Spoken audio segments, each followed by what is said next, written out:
It's good. You hope that everybody had a chance to spend time with their family and take some time for themselves. Every now and then, everybody needs to take a knee and sip water. But need everybody back full strength for the second half of this campaign. Yeah, a lot of the players seem to go all sorts of different places. What was it like here at the facility? Did the coaches stick around as well and work on game plan? How often were they here? Can you kind of set the scene of what that was like? Pretty much Tuesday, Wednesday, Thursday, Friday, and then off on Saturday and Sunday. Is this kind of the last chance to really catch your breath before the build up to the stretch run? Yes. I mean, this is starting the second half of the campaign. How do you feel about just where this team is right now with that second half of the campaign in front of you? Excited, and looking forward to the preparation this week. Another division game, and getting our players back and on the practice field tomorrow will be a good thing for us. There was a report out of Missouri about Alden. Did you talk to him, and are you satisfied with what happened when he went there? Well, I personally tend not to believe everything I read on the internet. To start with, Trent Baalke talked to Alden. Are you fine with what's happened or what's been relayed to you? What's been relayed to me is, in any conversations are, just that, private conversations. Are you saying that what was reported on the internet is false? No, just exactly how I said it, Matt. It was pretty clear. I tend not to believe everything I read on the internet. So overall, in terms of Alden's standing with this team, the team's fine with Alden and any off. What Alden said to us was the same as what he said publicly, and he also tended to take a man at his word. So I don't know if there's anything more to add. When you guys did a lot of self-scouting this past week, Jim, what were some of the highs and lows that you saw from the first half of the season? I mean, there's a lot of things that you could talk about there. I mean, that's a pretty broad question. Okay, offensively, what did you like? Again, I mean, don't have any story to write or tell about it. About the first half of the season. Did you learn anything specific this week about your team by self-scouting? Just the fact that we just need to keep striving to get better. I mean, our simple approach to how we understand success is to get better today than we were yesterday, be better tomorrow than we were today. Feel like improvement will lead to wins, and wins will lead to championships. It's an improvement equals success theory, and I know that it sounds simple, but possibly so simple that it might work. With you guys not playing on the past few Sundays, have you had a chance to watch some of the games around the league? Yes. And how they might impact your guys' playoff seedings and things like that down the road, or division opponents? I've had a chance to watch games, sure. Did you watch Andrew Luck play yesterday? Some of the highlights. I didn't actually see the game. How do you think he's done, Jim? He's halfway through his rookie season. I know he's on a different team, but your connection with him, how impressed have you been by what he's done? He's done great. No surprise. The way the weeks aligned with the bye week and with the Giants parade, just a rare chance during the football season to just do something enjoyable. What was that experience like for you? What did you take away from all that? Great experience. A tremendous showing of support for the team, and knew just how the the Giants fans felt. I mean, it's just you wanted to tell those guys, job well done. And 1 million or so people or more showed up to do that. It was a neat experience. Did Brandon Belt really tell you he was a Cowboys fan? He said that to you? Yeah, we had a great talk about he's from Lufkin, Texas, and when I asked him where he was from, he told me, and he's probably never heard of it. I said, "Come on, Lufkin, Texas. Everybody's heard of Lufkin, Texas. I mean, that's the Bible Belt of football." And had been there to recruit and loved it. Loved Lufkin, Texas. Could live in Lufkin, Texas. It's just a Friday Night Lights kind of setting.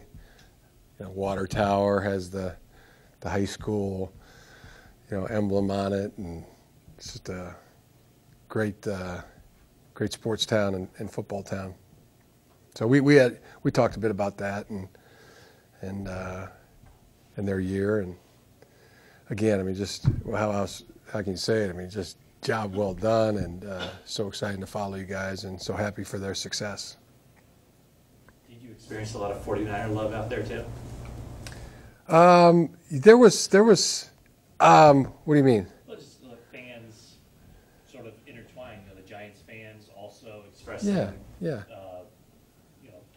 optimism or wishing you well on your season.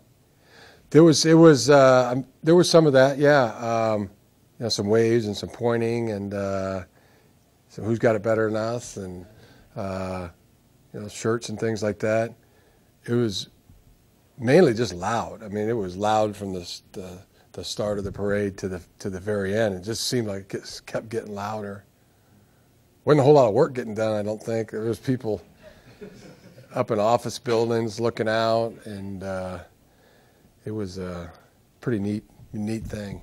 I know, just could tell. I mean, Brandon Belt, his wife, were blown away by it. They had a blast, and I think they were very moved. He said afterwards that you got more claps, and if you win a championship, he'd like a spot in your parade one day if that happens. No, I did not get more claps than Brandon Belt. He was exaggerating, erroneous. He was.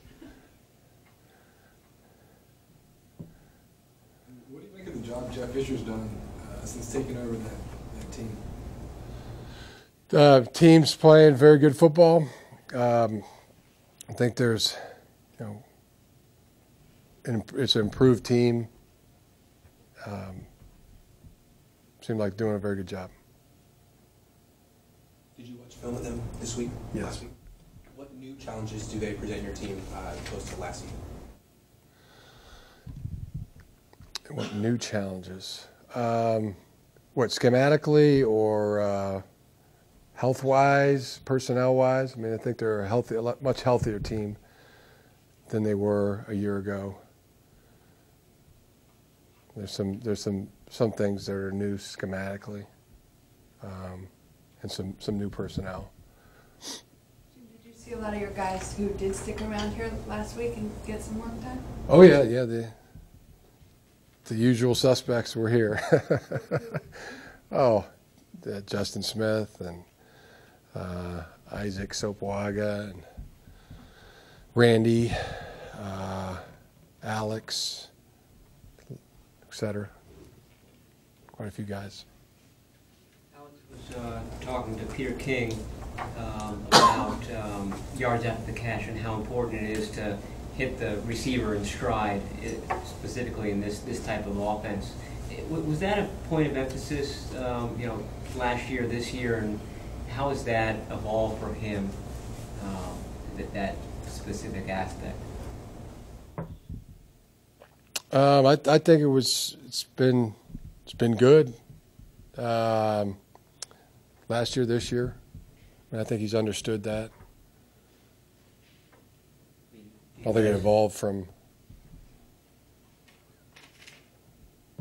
I don't know that if it's gotten better, evolved.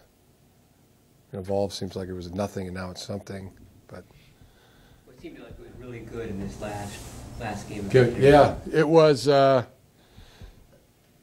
think the receivers in particular. I mean, did a great job running with the ball after the catch, and did a great job blocking for each other. And it was certainly one of the best we've had in terms of yards after the catch by wide receivers that I can remember. Related question for you. You said in that team speech that you'll never have kind of that team experience that you had in college, just because things corrupted with money and whatnot in the NFL. Do you agree with that? No. Did you thought when you first became an NFL coach, did you think that would be more of a challenge than it has been? To build a team? Create a team atmosphere where selflessness. No, I can't remember thinking that. That it would be harder. Is your experience in the NFL similar to what it was in Michigan as far as that specific aspect?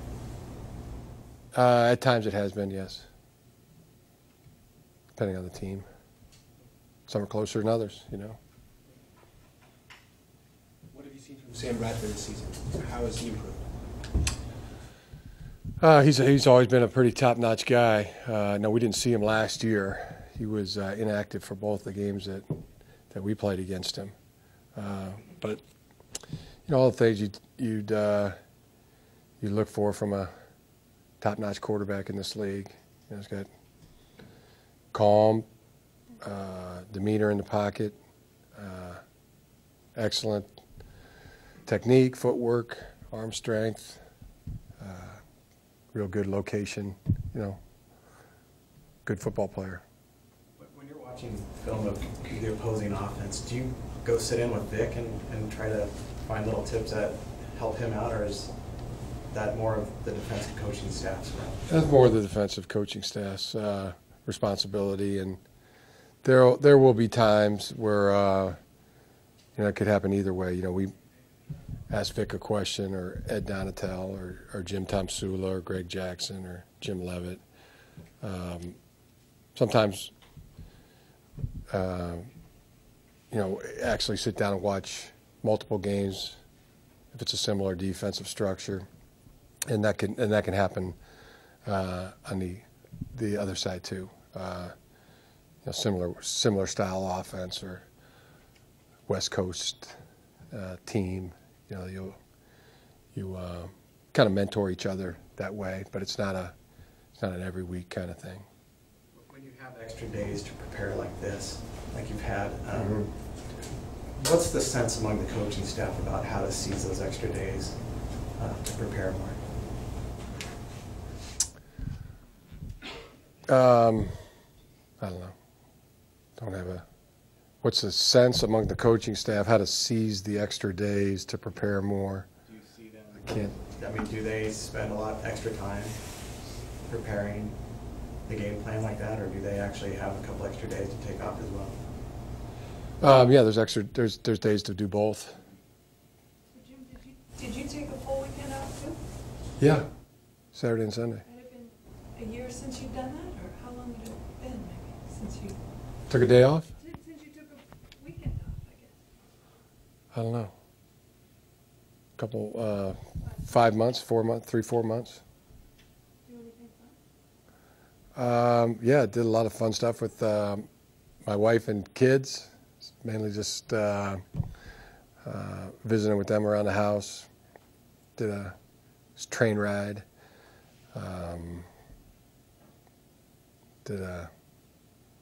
Went to a toy store. Couple more? Fun stuff. All right. Well, we wanted to ask, how was it being in the parade, driving the cars for the big Giants parade? It was great, a big thrill, and it was a nice way to say job well done to the players and staff of the San Francisco Giants.